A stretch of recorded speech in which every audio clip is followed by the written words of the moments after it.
नमस्कार, स्वागत है आपका राज्यसभा टीवी में। मैं हूं आपके साथ अमृता चौरसिया। आइए शुरुआत करते हैं मुख्य समाचारों के साथ। पर्यावरण संरक्षण के साथ साथ विकास का प्रमाण है सरदार सरोवर बांध।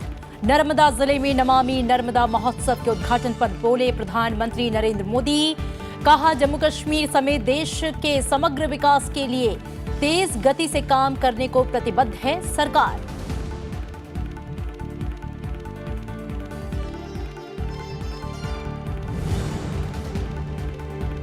ईपीएफओ ने वित्त वर्ष 2018-19 के लिए बढ़ाई ब्याज दर। 6 करोड़ से ज्यादा खाताधारकों को भविष्य निधि जमा पर मिलेगा 8.65% ब्याज।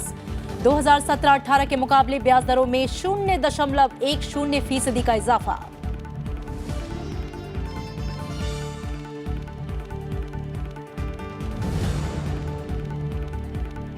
डीआरडीओ ने हवा से हवा में मार करने वाली अस्त्र मिसाइल का किया सफल परीक्षण। पश्चिम बंगाल के एक एयर बेस से सुखोई 30 MKI लड़ाकू विमान से किया टेस्ट। हर मौसम में 70 किलोमीटर तक मार करने में कारगर है अस्त्र।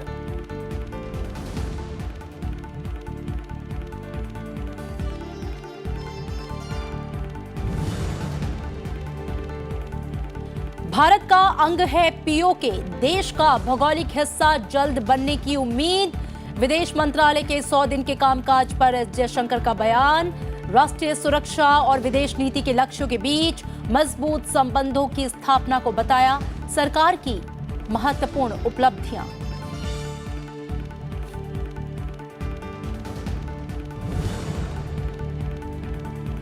और राष्ट्रपति चुनाव से 11 दिन पहले दोहरे बम धमाके से दहला अफगानिस्तान। हमले में 30 की मौत, 40 से ज्यादा घायल। तालिबानी आतंकियों ने राष्ट्रपति अशरफ गनी की चुनावी सभा को बनाया निशाना।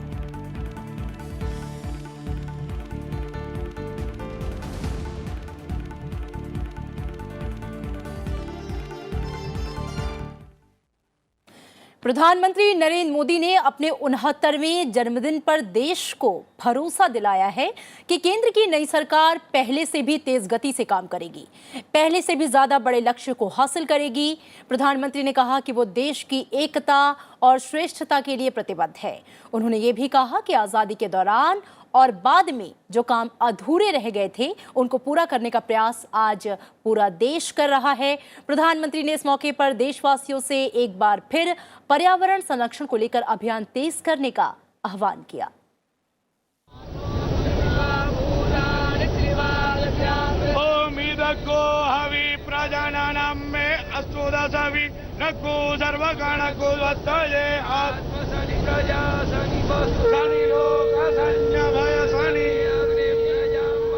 प्रकृति हमारे लिए आराध्य है।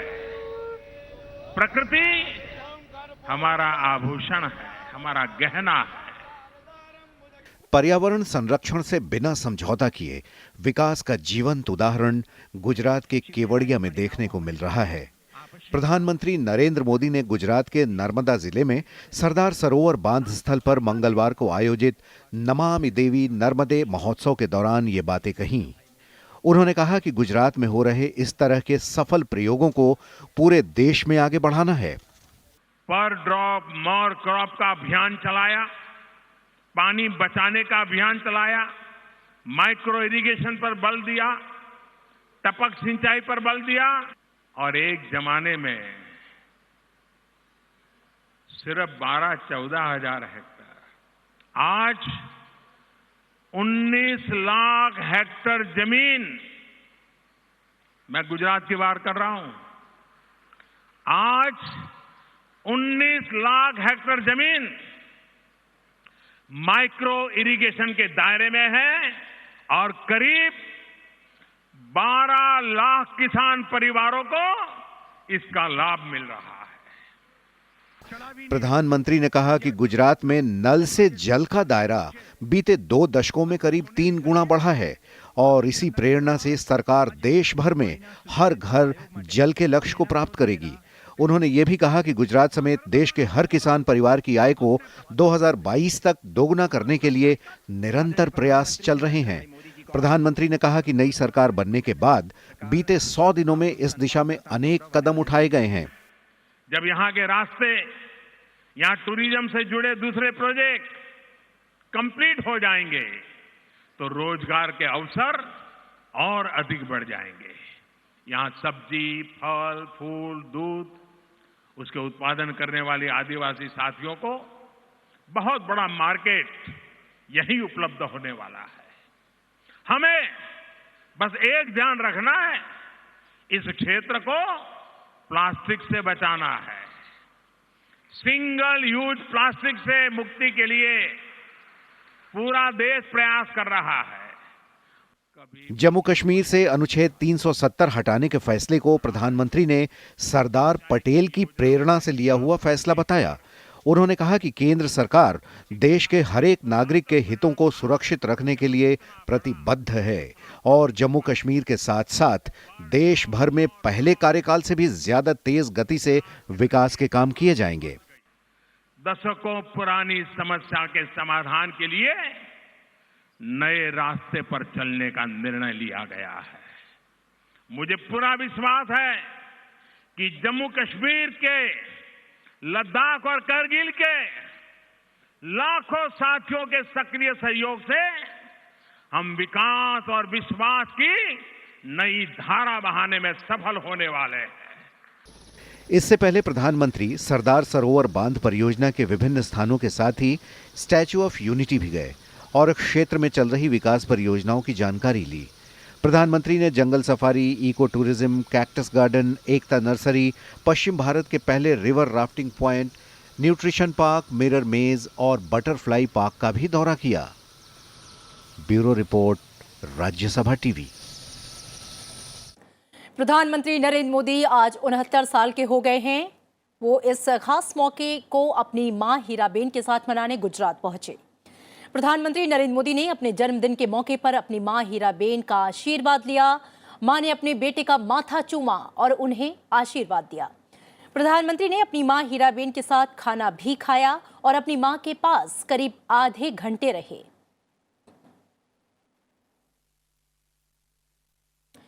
इससे पहले पीएम मोदी सरदार सरोवर बांध पहुंचे। वहां पे उन्होंने नर्मदा नदी की पूजा की, साथ ही सरदार सरोवर डैम के कंट्रोल रूम का निरीक्षण किया।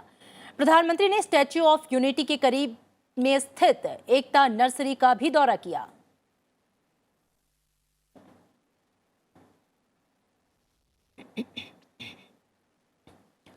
प्रधानमंत्री ने केवड़िया में खलवानी इको टूरिज्म स्थल का भी दौरा किया और नदी पर बनाए गए रोप ब्रिज पर टहलते नजर आए। यहां उत्तराखंड और हिमाचल प्रदेश की तर्ज पर रिवर राफ्टिंग की व्यवस्था की गई है।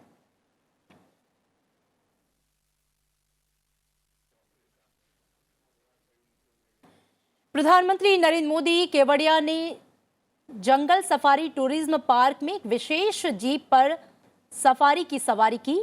वहां जानवरों को देखा और सफारी पार्क की सुंदरता का आनंद लिया।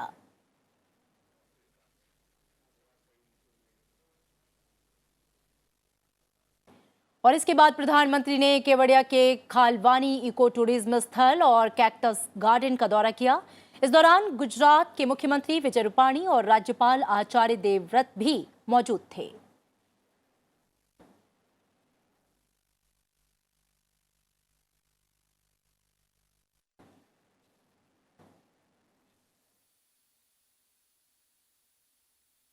केंद्रीय गृह मंत्री अमित शाह ने कहा है कि देश की सुरक्षा के साथ किसी भी कीमत पर कोई भी समझौता नहीं किया जाएगा। केंद्र की नरेंद्र मोदी सरकार इसी प्रतिबद्धता के साथ काम कर रही है। दिल्ली में अखिल भारतीय प्रबंधन संघ के 46वें सम्मेलन को संबोधित करते हुए उन्होंने ये बात कही। गृहमंत्री ने कहा कि प्रधानमंत्री नरेंद्र मोदी ने जनता के मन में विश्वास जगाया है कि 21वीं सदी भारत की है। दिल्ली में अखिल भारतीय प्रबंधन संघ के सम्मेलन में मंगलवार को केंद्रीय गृह मंत्री अमित शाह ने कहा कि सरकार के न्यू इंडिया के सपने में ही महान भारत की परिकल्पना शामिल है। उन्होंने कहा कि प्रधानमंत्री नरेंद्र मोदी के नेतृत्व वाली केंद्र सरकार ने पिछले 5 सालों में 50 से ज्यादा बड़े फैसले लिए हैं। इन फैसलों ने देश को बदलने और आगे बढ़ाने का काम किया है, जबकि पिछली सरकारें कड़े फैसले लेने से बचती रही थीं। कोई सरकार 30 साल चलती है तो 5 बड़े फैसले ले पाती है, मगर एक सरकार जो नरेंद्र मोदी जी की चली 5 साल चली, इसने 50 से ज्यादा बड़े फैसले लेकर देश को परिवर्तित करने का काम, एक निर्णायक सरकार देने का काम प्रधानमंत्री जी ने किया। 1 rank 1 pension, surgical strike, air strike, Jan Dhan account, अब 370 और 35 से ट्रिपल तलाक, ढेर सारे ऐसे फैसले लिए जो फैसले लेने के लिए 20-20 साल लगते थे, मगर हिम्मत नहीं होती। केंद्रीय गृह मंत्री अमित शाह ने कहा कि एयर स्ट्राइक और सर्जिकल स्ट्राइक जैसे फैसले के बाद दुनिया का नजरिया भारत की रक्षा नीति को लेकर बदला है। हमारी ताकत और क्षमता को महत्व और सम्मान मिला है। गृह मंत्री ने कहा कि देश की सीमाओं पर किसी तरह का अतिक्रमण बर्दाश्त नहीं किया जाएगा और न ही देश की सुरक्षा के साथ कोई भी समझौता होगा। मैं आपको बताना चाहता हूं, 5 अगस्त से लेकर 17 सितंबर तक इतना समय हुआ, कश्मीर में एक भी गोली नहीं चलानी पड़ी है, एक भी व्यक्ति का मृत्यु नहीं हुआ है और बिल्कुल शांति के साथ कश्मीर खुला है। हमारी सीमाओं के 1 इंच के भी अतिक्रमण को हम बर्दाश्त नहीं करेंगे। हमारी सेना के एक भी जवान का अगर खून बहता है तो हमारे लिए वो बड़ा महत्वपूर्ण है और एयर स्ट्राइक ने दुनिया में भारत को एक प्रकार की स्वीकृति देने का काम किया। जम्मू कश्मीर को लेकर गृह मंत्री अमित शाह ने कहा कि अनुच्छेद 370 हटाए जाने के बाद से आज तक कश्मीर में एक भी गोली नहीं चलाई गई, कोई जान नहीं गई है। कश्मीर में पूरी तरीके से शांति का माहौल है और आने वाले दिनों में वहां विकास तेजी से रफ्तार पकड़ेगा। Bureau report, Rajya Sabha TV. पड़ोसी मुल्क पाकिस्तान को आतंकवाद के खिलाफ कड़ी कार्रवाई की नसीहत देते हुए विदेश मंत्री एस जयशंकर ने कहा कि दोनों देशों के बीच रिश्ते सुधारने के लिए पाकिस्तान को उसकी सरजमी से संचालित की जा रही आतंकी गतिविधियों पर लगाम लगानी होगी। उन्होंने ये भी कहा कि पीओके एक दिन भारत का भौगोलिक हिस्सा होगा। पाकिस्तान के कब्जे वाला कश्मीर भारत का हिस्सा है और एक दिन भारत में जरूर शामिल होगा। विदेश मंत्री एस जयशंकर ने मंगलवार को पाकिस्तान को यह स्पष्ट संदेश दे दिया। जम्मू कश्मीर से अनुच्छेद 370 हटाने को भारत का आंतरिक मामला बताते हुए विदेश मंत्री ने कहा कि पाकिस्तान का इसे द्विपक्षीय मुद्दा बताना पूरी तरह से गलत है। पाकिस्तान के साथ बातचीत के मसले पर उन्होंने कहा कि पाकिस्तान आपसी बातचीत को बढ़ावा देने की बात तो करता है, लेकिन सिर्फ अच्छी बातें करने से किसी समस्या का समाधान नहीं निकलता। विदेश मंत्री ने 2 टूक शब्दों में कहा कि जब तक पड़ोसी देश आतंकवाद को बढ़ावा देना बंद नहीं करेगा, तब तक उससे कोई बातचीत संभव नहीं है। 370 is not a bilateral issue. 370 is an internal issue. Now, with regard to Pakistan, the issue is not 370. The issue is Pakistan's terrorism. So again, there's no change really, and how can there be? I mean, we must sort of make the world realize, and we do that. I mean, when I go abroad, I always ask other people, saying, show me anywhere else in the world where any country conducts terrorism openly against its neighbor as part of what it considers its foreign policy. So until the terrorism issue, what should come on the table first of all is the terrorism issue. मौका था केंद्र सरकार के 100 दिनों के कामकाज की उपलब्धियों के लेखा जोखा पेश करने का। इस मौके पर विदेश मंत्री ने कहा कि भारत और अमेरिका के रिश्ते में काफी सकारात्मक बदलाव आए हैं और इस वक्त हम तकनीक से लेकर रणनीति के क्षेत्र में काफी करीब हैं। और न सिर्फ भारत बल्कि सुरक्षा परिषद के सभी 5 सदस्यों, उसके अलावा जर्मनी और जापान के साथ भी हमारे रिश्ते काफी मजबूत हुए हैं। अगर भारत और अमेरिका के बीच में या अन्य देशों के बीच में कुछ मामले सामने आते भी हैं तो उन पर आपस में बातचीत हो जाती है। First of all, let me make this point that India-US relations have come a long way. I mean, look today at the quality of the relationship, look at the amount of trade, look at the political comfort, look at the security cooperation, look at the movement of people, whether you look at the business, at students, at research. I mean, there is no facet of the relationship today which hasn't sort of gone upwards really over the last 20 years. And it has gone through repeated changes of administration. I mean, it was, Democrat, Clinton, then George Bush, then Obama, then Trump, and the trajectory was always upwards. विदेश मंत्री ने कहा कि भारत ने अपनी विदेश नीति में पड़ोसी पहले की नीति पर काफी तत्परता से अमल किया है। G20, G7, ब्रिक्स जैसे सभी बहुपक्षीय मंचों पर भारत ने अपनी विश्वसनीयता को काफी मजबूत बनाया है और विश्व में अपनी गहरी छाप छोड़ी है। विदेश मंत्री एस जयशंकर ने साफ शब्दों में कह दिया कि पिछले 100 दिनों में भारत की विदेश नीति ने देश के हितों का ख्याल रखा है और देश के जो लक्ष्य थे उनको पूरा करने का काम किया है, चाहे वो व्यापार का मामला हो या राष्ट्रीय सुरक्षा से संबंधित मामला। लेकिन इसके अलावा विदेश नीति ने पूरी दुनिया में भारत की साख बनाने और भारत की आवाज़ को बढ़ाने में भी काम किया है। लेकिन इसके अलावा एक यह भी बात है कि चाहे वो कश्मीर का मुद्दा हो या NRC का मुद्दा, भारत जो चाहता है वह करता है और दुनिया के देशों को इस मामले में भारत के साथ आना होगा। राज्यसभा टेलीविज़न के लिए कैमरा पर्सन दुष्मंता के साथ दिल्ली से मैं अखिलेश सुमन। त्योहारों से पहले कर्मचारियों को बड़ी सौगात मिलने वाली है। केंद्रीय श्रम मंत्रालय ने EPFO के खाताधारकों को 8.65% की दर से ब्याज देने का ऐलान किया है, जिसका फायदा 6 करोड़ से ज्यादा EPFO के खाताधारकों को मिलेगा। श्रम मंत्री संतोष गंगवार ने आज कहा कि कर्मचारी भविष्य निधि संगठन के 6 करोड़ से अधिक खाताधारकों को साल 2018-19 के लिए उनकी भविष्य निधि जमा पर 8.65% की दर से ब्याज दिया जाएगा। EPFO के लिए निर्णय लेने वाले शीर्ष निकाय केंद्रीय न्यासी बोर्ड ने इस साल फरवरी में बीते वित्त वर्ष के लिए 8.65% की दर से ब्याज देने की अनुमति दी थी। बाद में इस प्रस्ताव को वित्त मंत्रालय की मंजूरी के लिए भेजा गया। वर्तमान में EPFO खातों में ब्याज 8.55% की दर पर दिया जा रहा है। ये दर 2017-18 के दौरान लागू थी।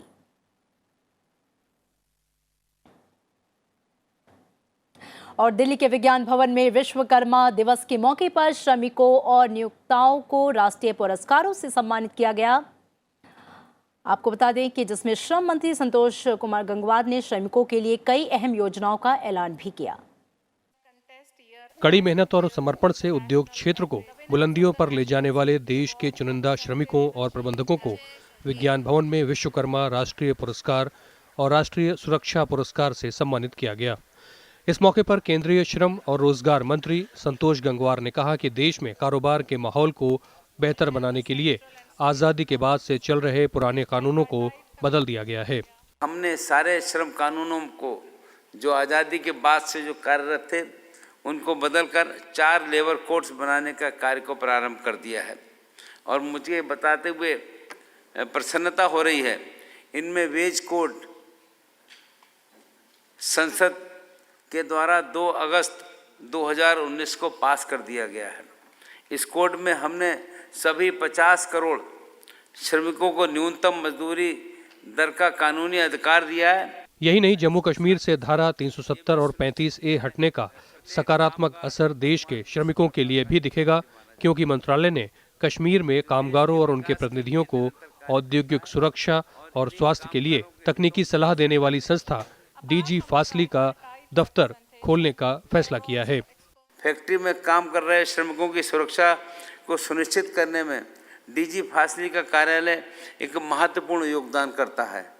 आपको जानकर प्रसन्नता होगी कि धारा 370 और 35A के हटाने के बाद अब DG फासली और DG माइंस के कार्यालय जम्मू कश्मीर में खोलने का निर्णय श्रम एवं रोजगार मंत्रालय ने लिया है। श्रम मंत्री ने अपने भाषण में प्रधानमंत्री श्रम योगी मानधन योजना और राष्ट्रीय पेंशन योजना की खूबियों का भी जिक्र किया।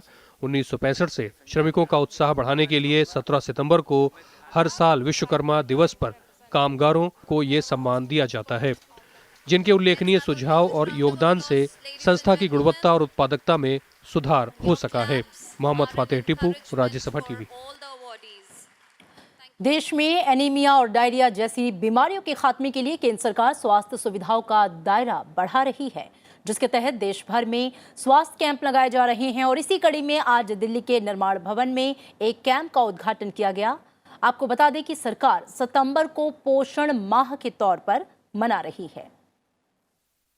स्वस्थ भारत की कल्पना को साकार करने के लिए केंद्र सरकार ने देश भर में पोषण अभियान चलाया हुआ है।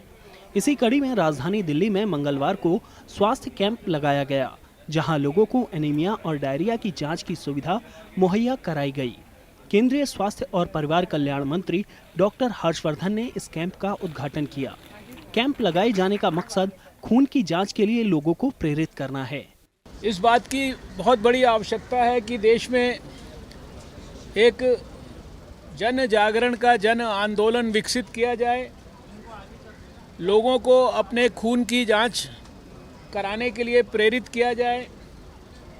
जांच में खून की कमी हो तो आयरन की, फॉलिक एसिड की टैबलेट, अच्छा भोजन, पौष्टिक आहार, ये सब लेने की आदत डाली जाए।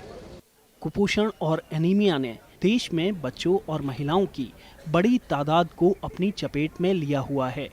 केंद्र की तरफ से आयोजित इन कैंपों में एनीमिया और डायरिया से मुक्ति के लिए लोगों को पौष्टिक और संतुलित आहार की सलाह भी दी जा रही है। एनीमिया की जो हानि है वो हर एज ग्रुप में डिफरेंट है। जैसे बच्चों में तो कॉग्निटिव डेवलपमेंट को ये इफेक्ट करती है, ब्रेन डेवलप नहीं होता है। तो इसीलिए आप ये हमारा मैसेज घर घर फैलाएं। ऐसे ही डायरिया, डिफीट डायरिया हमारा एक कैंपेन है जिससे हम ORS पैकेट्स दे रहे हैं। केंद्र सरकार सितंबर महीने को पोषण माह के तौर पर मना रही है। इस अभियान में केंद्र के कई मंत्रालयों की मिलीजुली पहल शामिल है।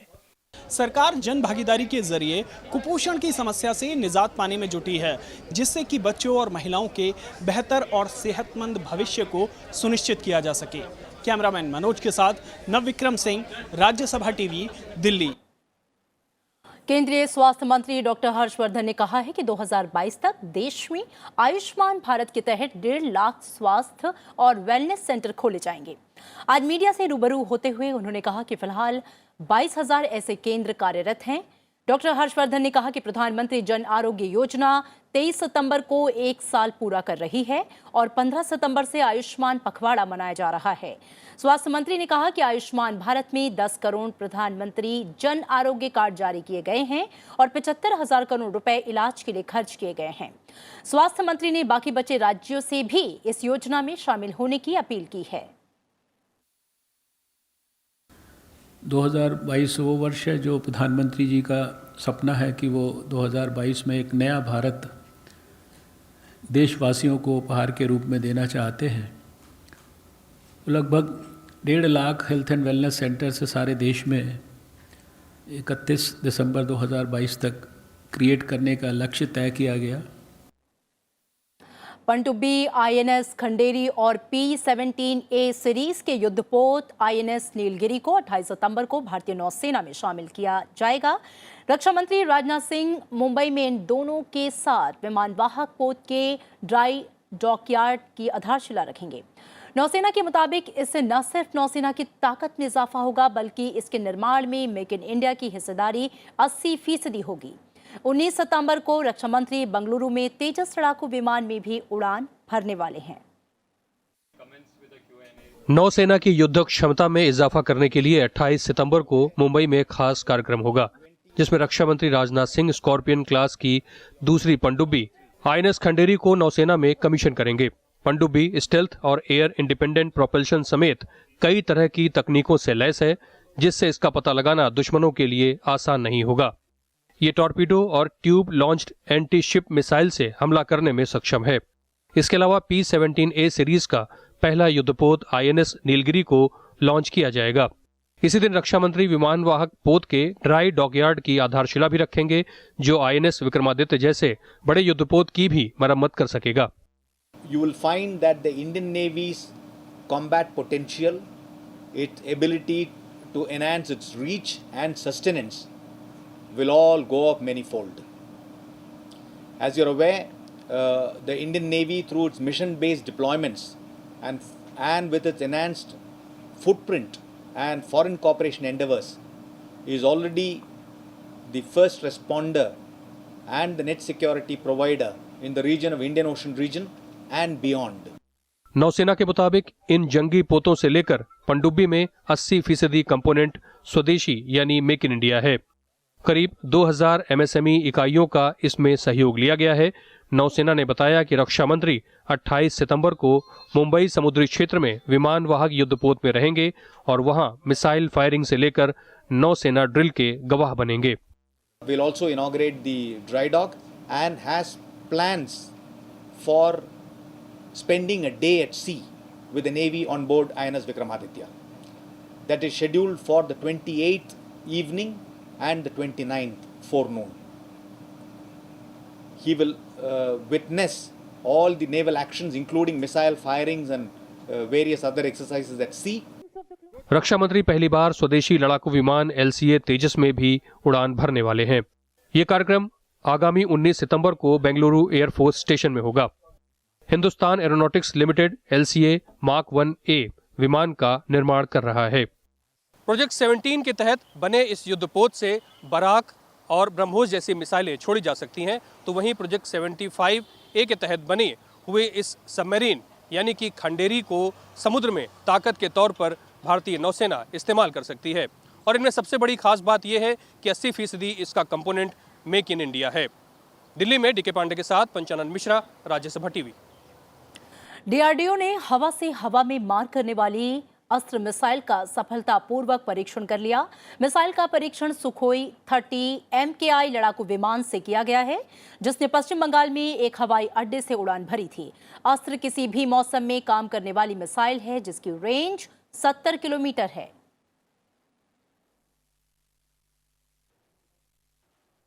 अफगानिस्तान में आज 2 बम धमाके हुए, जिनमें कई लोगों की मौत हो गई। इनमें से एक हमला अफगानिस्तान के राष्ट्रपति अशरफ गनी की चुनावी सभा को निशाना बनाकर किया गया। पहला आत्मघाती बम धमाका अफगानिस्तान में उत्तर परवन प्रांत के चरिकर शहर में हुआ। खबर के मुताबिक इस बम धमाके में 24 लोगों की मौत हो गई, जबकि 30 से ज्यादा लोग बुरी तरह से जख्मी हो गए। हमला अफगानिस्तान के राष्ट्रपति अशरफ गनी की चुनावी सभा के नजदीक हुआ। जिस वक्त ये हमला हुआ, उस वक्त अफगानिस्तान के राष्ट्रपति अशरफ गनी सभा को संबोधित करने वाले थे। दूसरा बम धमाका अफगानिस्तान की राजधानी काबुल में हुआ। इस हमले में 6 लोगों के मारे जाने की खबर है, साथ ही 14 लोग बुरी तरह से घायल हुए हैं। आतंकी गुट तालिबान ने दोनों हमलों की जिम्मेदारी ली है। अफगानिस्तान में 28 सितंबर को राष्ट्रपति चुनाव होने वाले हैं। मौजूदा राष्ट्रपति अशरफ गनी एक बार फिर से चुनावी मैदान में हैं।